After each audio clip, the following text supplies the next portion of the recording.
And welcome back, footy fans, to another episode of Donnie's Disposals. I am your host, Coach Donnie Hess here, back with another off-season supporter series. And as I told you, ladies and gentlemen, I'm going through the waffle and sample, trying to find fans of each of the clubs to sit down and have a chat to tell me about them and about their love for their club. So today we've got another Sandful supporter. I will leave the club out for just the littlest bit until we get into it.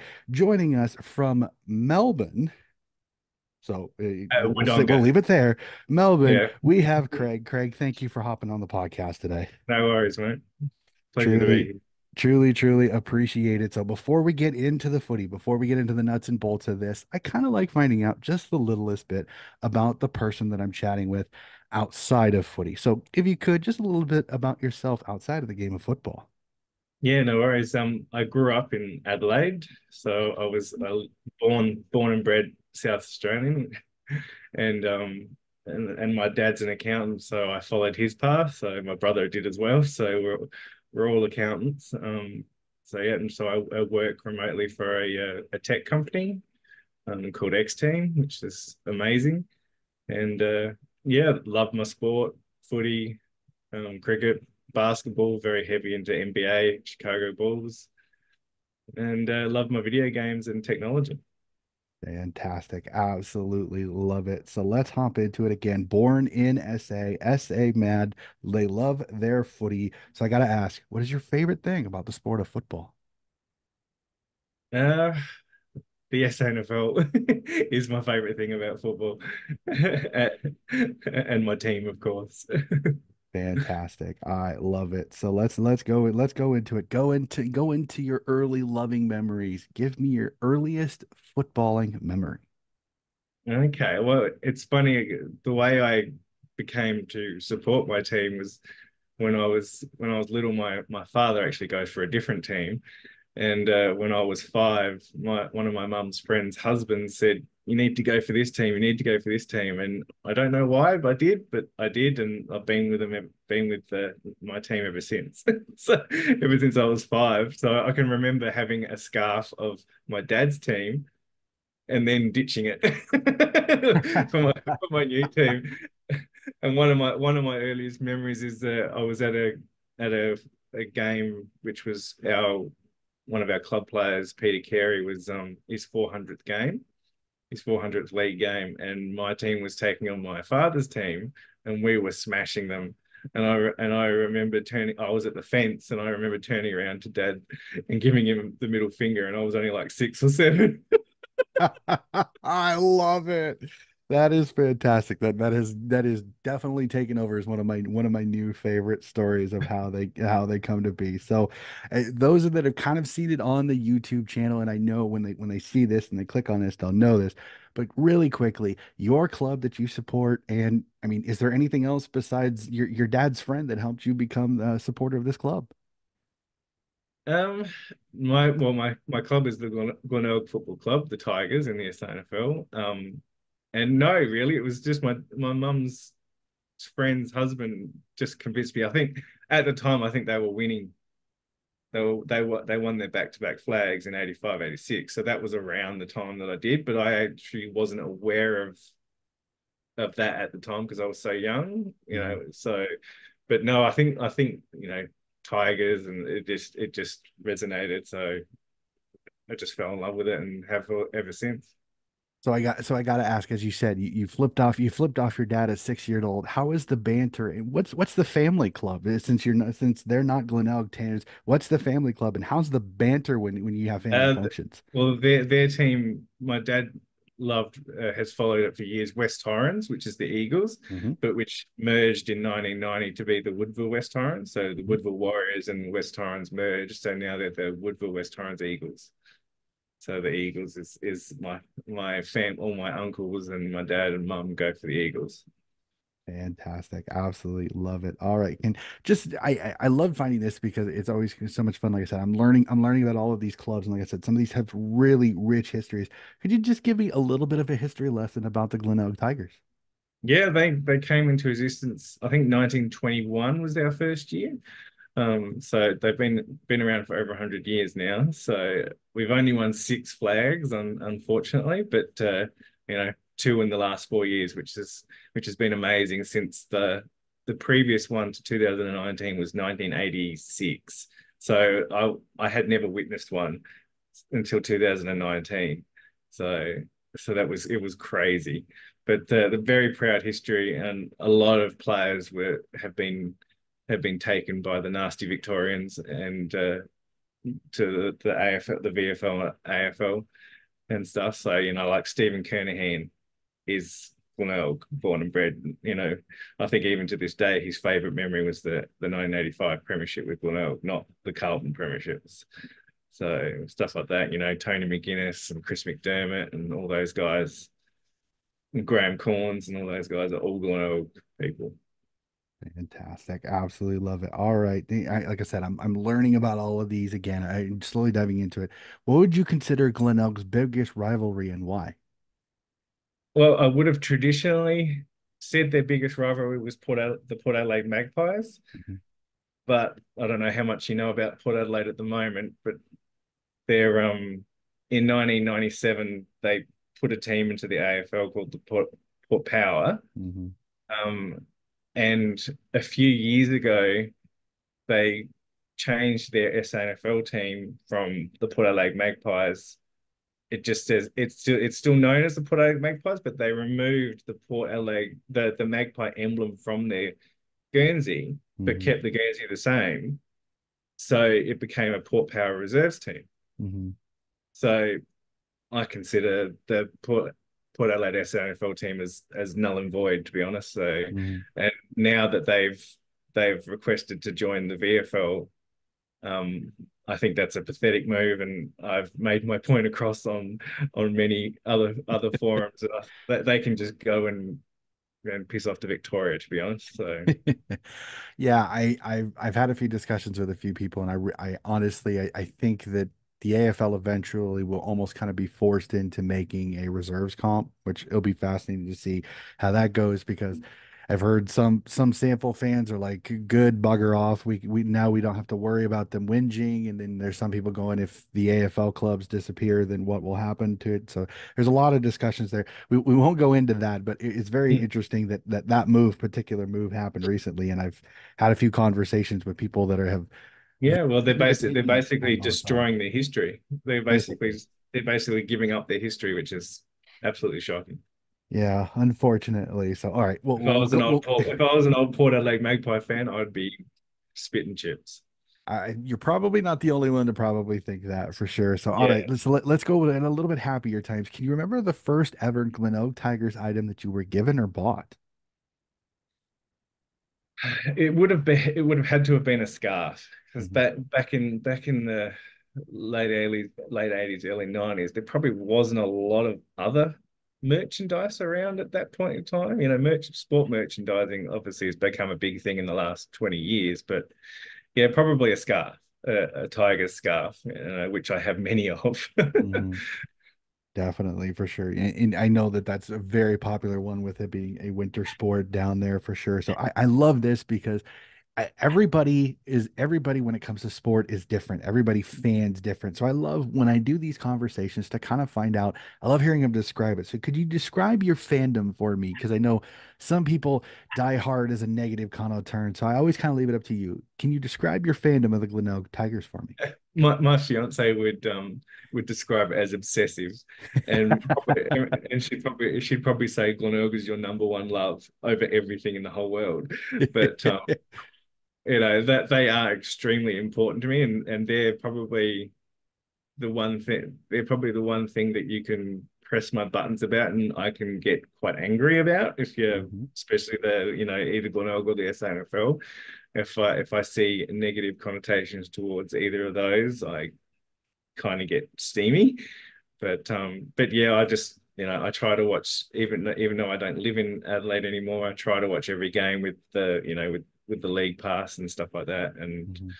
and stuff. And I try to get back because my family is all in Adelaide, so I go and stay with my mum and dad as when I can and go see a Glenelg game and that. So I try to get there as much as I can.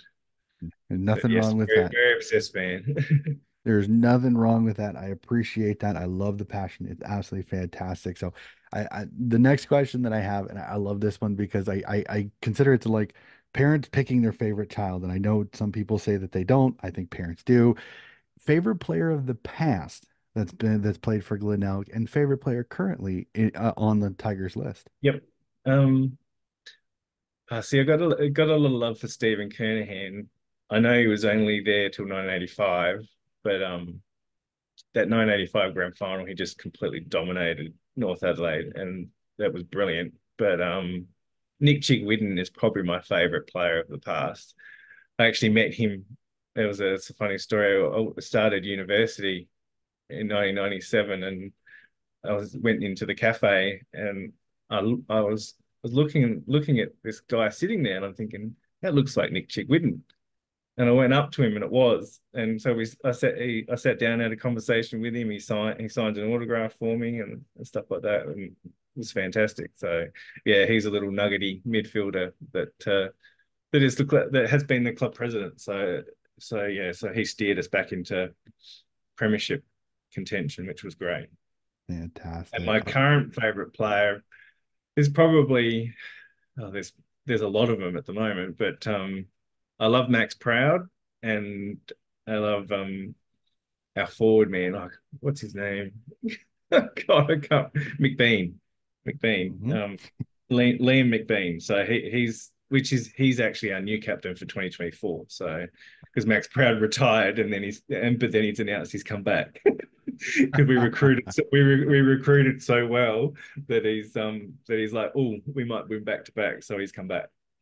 Not a bad idea at all. So, all right, Yeah. this is one of my other favorite. This is another favorite question of mine. I love this because I love just seeing the sparkle in your eyes when they answer this question. Most memorable moment so far as a Glenelg supporter.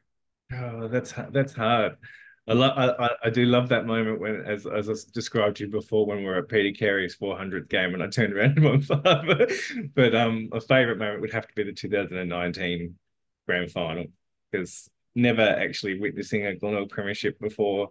Last one being 1986. It was a long time coming, and there was tears in a lot of Glenelg supporters' eyes that day, and it was just when that final siren went, it had finally come back to the bay, and it was just unbelievable.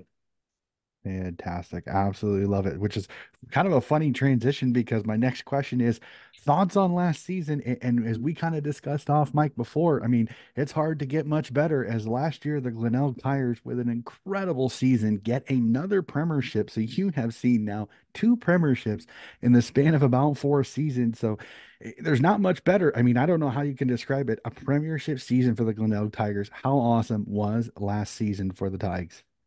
It was an amazing season, and I loved beating Sturt in the grand final. It probably didn't match not 2019, only for the fact that I was actually at the grand final in 2019. I couldn't get to the 2023 one, and obviously the 2019 one broke the massive drought.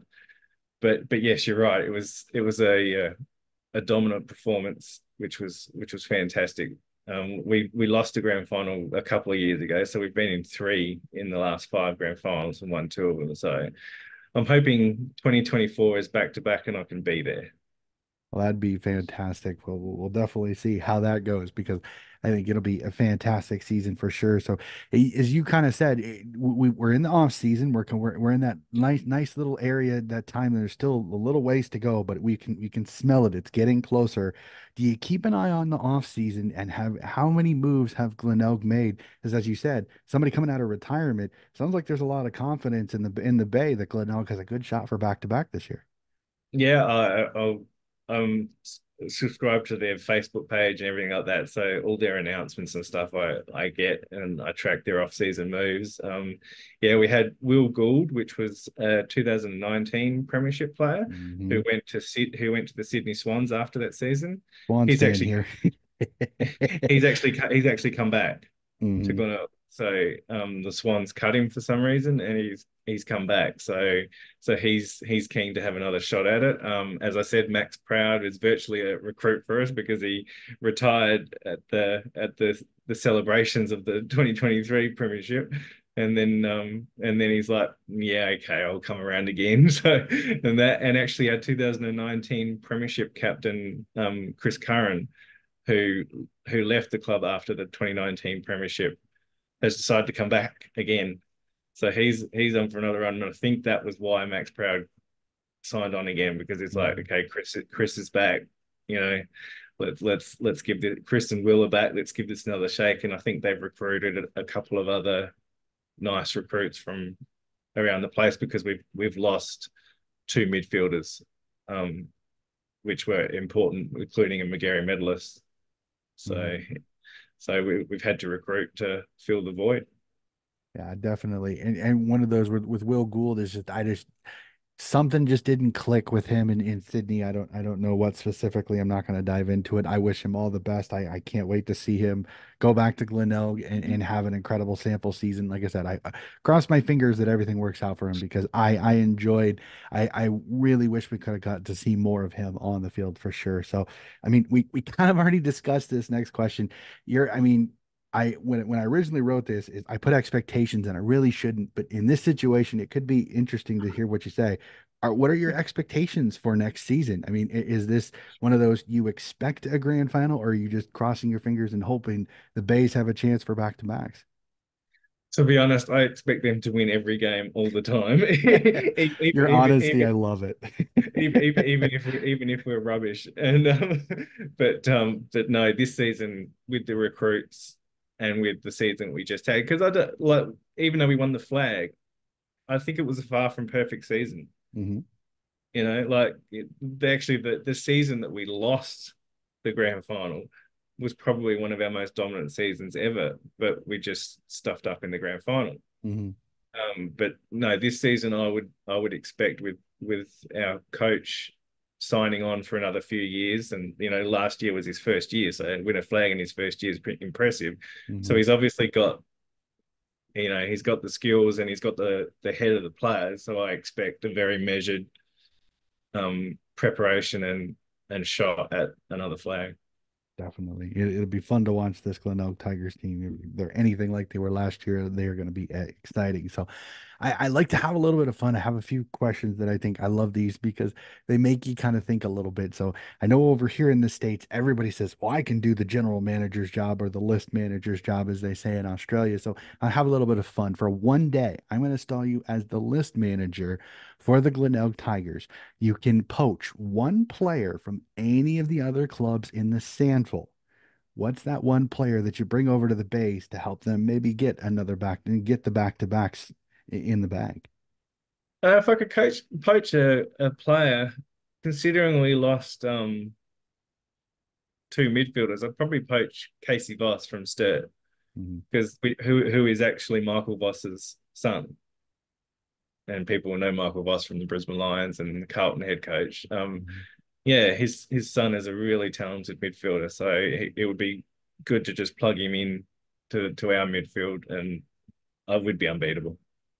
Yeah, you'd be scared. That'd be a scary addition there for sure. So, most people that listen to the podcast know I am a huge supporter of women's footy. So, I must ask this: do you keep an eye or do you watch the Glenelg women's team? Because again, this last year, it was a fun team to watch, including a very, very talented Piper Window coming through at the base. Yeah, who is actually the daughter of Gary Window, a Hmm. famous central player in the past, and commentator. Hmm. I do keep an eye on the women's Glenelg team. Women's football in general, I don't watch. But yes, the Glenelg one, I definitely keep an eye on their scores, and I think one season we almost won every grade, including the women's, which was cool. Yeah, that's definitely for sure. So, all right, we've talked some Sandful. I do like to get in a little bit of AFL. So, I got to ask, do you have an AFL side? And if so, who is it? Um, I have a general distaste for the AFL Okay. because it's Victorian. Um, and for just the stuff, the way that their attitude is towards the state leagues and stuff. I absolutely hate that. But my favorite team would be Carlton, only because of the Stephen Kernahan connection. Hmm. So, well, we'll ask a kind of a combination one here is that being an SA boy, I know the AFL last year did gather round in your beloved Adelaide. Your thoughts on this? Because when it first was announced, I was a little iffy on it, but I have to say they did a magnificent job over in South Australia. I think it was very well done. I think a lot of people are excited for gather round again this year. Yeah, I think, well, from the days when Adelaide hosted the Formula One Grand Prix, and then the Adelaide 500, the touring cars, it's proven, and I know people in Australia seem, well, especially people in Melbourne, seem to think that Melbourne's God's gift to everyone, and it's the place that hosts best sporting events. But I think Adelaide's proven that they are as good, if not better, at hosting sporting events. So yes, there's no surprise that the Gather Round was a success. It is great for the economy. It annoyed me in one sense because my feeling is that if you can promote um, and support something like that, which still in my mind is a Victorian thing, Hmm. then you should be getting around the SANFL more. Hmm. That's Oh. that's my view. I get annoyed with people in South Australia because they seem to pander to the AFL, which to me I'd be happy to go one on one with any AFL person. I love it. Hey, I love the passion. Truly appreciate it. Again, I've had many a connection in the Sandful, and like I said, I absolutely love the league. I think it's doing fantastic. So I'm gonna skip the next question because the next question is another AFL question, and I don't I well, I was gonna ask you about round zero in the AFL, and this here's your I was like, if he wants to pile on, I can let him go. But the whole round zero stuff with the northern states of Brisbane and of Queensland and New South Wales. But since you said you're not really much of an AFL person, I Yeah, didn't want to go with it. So I I, think I'm all for expanding the Aussie rules game. I don't like. I actually hate how people refer to Aussie rules as AFL. hmm. AFL is not the sport; it's a competition in the Hmm. sport. The oldest competition, Aussie rules competition in Australia, is the SANFL. Hmm. And I actually don't. I actually wish I could get a handle of the person in the SANFL administration that decided to change the name to Sandful, Hmm. to call it Sandful, because it's always been the SANFL. Only stupid Victorians have called the SANFL Sandful. Hmm. But somebody in the administration thought, okay, well, it's easier for everybody to say. Hmm. I'm not having a go at you for calling it Sandful because I know that's what it's widely called. Hmm. But purists know that it's called the SANFL. I was actually at a grand final with my father watching his team in the grand final, and I heard a guy behind us say Sample, and I actually turned around to him. This is how bad I am. I turned around to him and said, "It's the SANFL. It's not Sample." And he said, "That's what they call it." And I said, "So you would do exactly the same as what an idiot does?" I love it. Well, And I that, will and that that for that shut every him up. time that we talk, I will make sure I say SANFL for definitely for Yeah. sure. So and it's perfectly fine. And like I said, I respect and love the passion. I think it's fantastic that you're so connected to the league. Like I said, I've thoroughly enjoyed it. I have a lot of connections in the SANFL, both on the women's and the men's side, and it's been thoroughly fantastic. Absolutely love it. So like I said, we'll skip the round zero question for sure and Yeah, well, jump to the. I honestly think they should have taken advantage of a few years ago. I don't know if you know about this, but there was a point in time where the SANFL was going to admit a Northern Territory team, Mhm.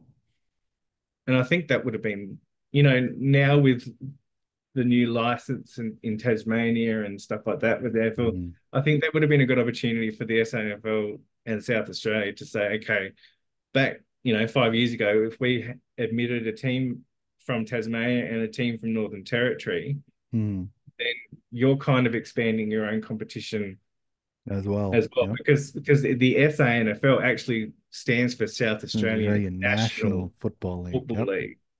So it would have been great for us to take advantage of that, and then from there, those states could have launched into getting an Yeah. AFL license. Yeah, That would have been, to it's a me, that great would have been the best avenue. that's a great shout. I completely agree with you on that one. That's I completely agree with you on that one. I'm interested to see how if Tazzy does come through, because again, all the drama with the stadium and everything, that'll be interesting to see. But how soon will they try to get a 20th, and will they try to get it up in Northern Territories? I think that would be fantastic for the league. Well, But no, again, see, I don't know if it is fantastic for the league. It's fantastic for the league in terms of getting those states involved, hmm but they've done it. They've completely done this in national competition wrong, because what they should have done is what soccer did when it was the NSL. Now it's the A League. hmm You start a competition from scratch, a national competition from scratch. You limit the Victorian teams, hmm because what's happening now is if you add a 19th and a 20th team, the talent pool gets diluted. So the quality of football at the top level is going to reduce. So you need to reduce the Victorian teams and then give those other places the licenses to make it a truly national team, hmm national competition. It's, to me at the moment, it's just still a bastardized VFL. hmm So, That's a if wonderful you if point. you're gonna if you're gonna do it that way, and then because then what you do is you improve the state leagues by doing that as well. Because if you take, say, four teams out of Victoria and expand two teams, then you've got two full AFL lists of players hmm that need to play somewhere. hmm So where are they going to go? They're all going to go to the SANFL Well, and the WNFL, and and I've thrown out the idea, and many people that listen to the podcast know this. As I said, honestly, I think the men's and the women's competition should actually be playing the others' rules. I think the men's competition should go down to 16 aside because of the fact that they have longer kicks and all the arguments that they'd say for the women to not be playing footy. I said, okay, take the men to 16 aside, take four more players off the field, and I think if you take four players off the field, shrink the lists. Instead of 40 players, go down to 30. You've got four less players that you have to worry about, the smaller lists. You do that. Now you get 10 players that would have been on AFL lists that are now off. That fills your talent pool for any new teams that if you ever really wanted to, which then doesn't yeah, actually decrease your talent pool, it actually expands it because yeah, yeah. I agree there's in a one couple of way, different ways you can take a look at it. I and love that your idea. I think it's great. The only again, as you kind of stated, the issue you run into is the Victorian teams aren't going to draw. I mean, how much of a stink has North Melbourne and St Kilda and some of these Victorian teams that have been bankrupt for years or in debt for exactly. major ways and had the opportunities to do something they haven't done it. So I just don't think it's going to happen that way. Like I said, it'll Your 16 aside is interesting. That would speed up the game, yep. because and obviously open it up for additional scoring and stuff, hmm because you can't defend. There's not as many Yep. people on the field. Exactly. But I would say that the AFL people and the list managers would whinge that it would be too much on the play. Like, it would be, the hmm players would not be able to play as long, because they have to be more, they have to run more and stuff like that, and cover more What ground. So would but that's your attrition would be higher, and they would complain. but well, then why are they taking away then Meyer then revert back to you. This is so much fun. I love these type of conversations. Is okay then why are you limiting rotations then? Because you're Yeah, limiting rotations. The thing that everybody complains about is these guys are fresh, so that's why there's no scoring. If you limit rotations, people are tired, no scoring. No, when people get tired, then you get absolutely shithouse football. personally, That's in my right. opinion. If you Yeah. notice late in the quarter, more errors are happening. No, being tired does not lead to more scoring. It leads to shittier football, if I'm being 100% honest with you. So Yeah. I love this dialogue. This is fantastic. I absolutely love it. This is absolutely great. But we'll rein it in just a little bit. But I love that. Thank you. Thank you so much for going on that. So as I tell a lot of people, I have never been to Australia. It is on my bucket list. I want to get there. I've had a few South Australians say, you got to come over to an SANFL game and check that out. So if I do, I Yep. want to. So I want you to help me out. I'm doing a little bit of research. I'm making notes for this. When I go, again, Americans, we love our food. I'm not a small guy. I want to try something. What is my go-to food? What is your go-to food at the footy when you go? The pies and pasties, and are the only thing that I think everybody would probably say, And in SA, it's great because it's Villies, Hmm. because Villies pies and pasties are mountains above anything you get in Victoria. Like even my fiance who we won't say who she supports because it's terrible, but she also says that she's given up on footy, but she comes to the Glenelg games with me when she comes over, and she wears the scarf and stuff. She loves. She's like, we're going to get a Billy's pie, Hmm. So it's just, Billy's and Balfour's, they're SA brands, and you can't get Billy's over here where I am, and the best pie and pasties and stuff in Victoria is like 4 and 20, which is horrible compared to Billy's. I absolutely love it. So no, the thing is the one that's made the real hard charge of the last couple of months has been the hot chips. So, but to start off, when I first started this, it was the pies that absolutely flew to the lead. But hot chips is making a comeback over the last few months. So Yeah, absolutely, hot chips. Yeah. absolutely love it. So all right, the other one is of course the seat. I gotta know if I go to a game, no matter if it's an SANFL or an AFL game, where's the most ideal place to sit to watch the footy? Yeah, see, that's interesting because going to a Glenelg game, I know exactly where I sit because there's literally an advertising panel which has always Hmm. stayed the same that I sit behind every time, and that's kind of towards the. It's not directly in the center. It's kind of off center, so Hmm. I'm closer to one goal, but I can still see everything. Hmm. And I sit at the fence so I can yell at the players and yell at the umpires and stuff like that. Whereas if you go to Adelaide Oval, for example, that's very different because it's obviously a bigger stadium. Hmm. Um, most spots in Adelaide Oval are quite nice to view the football. I think if you go to an AFL game at the MCG, you can be put in what's called the nosebleed section, Hmm. which is very high up, and the players are literally like ants to you. So you got to be careful when you go on to those games. But at the MCG is mainly for the atmosphere. Hmm. So whereas at Glenelg, I like to be in there so I can see everything and be able to yell at the players and stuff. I actually got told once I was at a Glenelg Port game at Alberton, which is the Magpies' home ground, Hmm. and Glenelg were getting smashed by like 120 points at three-quarter time. And I went, and you used to be able to go out onto the ground at quarter time and three-quarter time, and they literally stand next to the players while they Hmm. get the coaches to address. And I went out there and I was yelling at the players and that, and a Glenelg official told me to go away. You've got nothing good to say. I love it.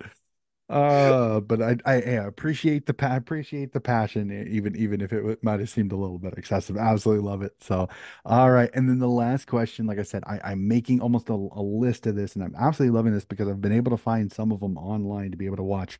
Favorite game of footy you have ever seen live on the telly at the ground doesn't matter. Favorite game of footy you have ever seen. Oh, geez. The 2019 grand final was probably number one. Um, I've probably got the so there was a game last season that myself and my fiance went over to Adelaide to see. It was the King's birthday game. Hmm. It was Glenelg versus Sturt, which at the time Sturt were top, Glenelg were second. So Hmm. it was billed as the big 1v2. They were trying to get 10,000 people there. I think about 8,000 turned up. The place was Yeah, packed, and we murdered them by like 100 I 100 points. remember It's that actually game. it's Yep. actually called the King's Birthday Massacre. Um, that was one of my favorite games. But I think probably in terms of Glenelg's best game, favorite Glenelg game ever, most famous game ever would be the 1973 grand final, which is actually the only game of football that's ever been heritage listed. Wow, that's impressive. Yeah, it was the last grand final at the Adelaide Oval before Football Park came into existence. Hmm. That's which has been since demolished, unfortunately.